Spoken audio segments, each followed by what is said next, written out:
Bonjour à tous, moi c'est Octave. Aujourd'hui pour votre projet, nous allons voir ce qu'est l'e-réputation. Vous êtes prêts?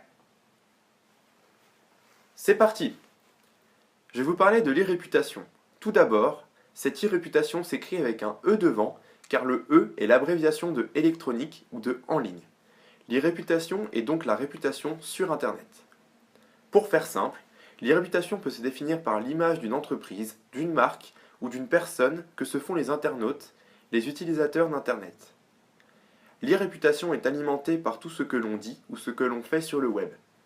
Quand on donne son avis ou lorsqu'on partage des photos, vidéos ou des articles. Elle se crée par le biais des réseaux sociaux comme Twitter, Facebook, Instagram, des articles sur des sites internet, des blogs, des forums. L'e-réputation de cette entreprise, cette marque, cette personne se fait à partir du moment où on parle d'elle. L'e-réputation a beaucoup d'avantages. On peut gérer notre image nous-mêmes, mais il faut faire attention. Comme vous pouvez choisir ce que vous voulez publier sur Internet, cela peut plaire ou ne pas plaire. Le but de l'e-réputation est de provoquer une émotion, un rejet ou simplement d'intéresser l'internaute. Car l'e-réputation se calcule grâce au fait que les gens aiment ou n'aiment pas ce que vous publiez. Internet vous offre une certaine liberté qui est limitée par la loi, donc vous pouvez quasiment publier et rechercher tout ce que vous voulez.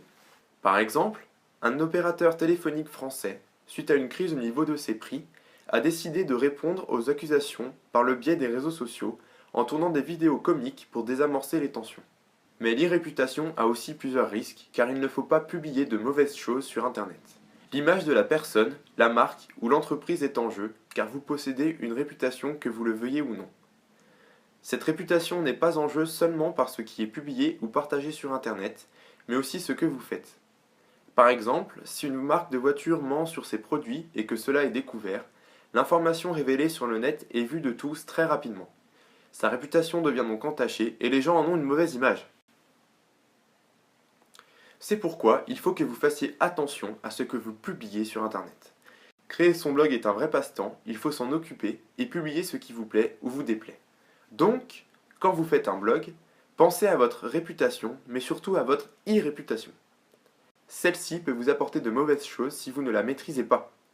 Mais elle peut aussi vous apporter de bons commentaires qui vous feront progresser, ou du moins pourront vous amuser. L'e-réputation est quelque chose à gérer comme la réputation dans la vie de tous les jours. Maintenant, amusez-vous et intéressez-nous avec vos blogs.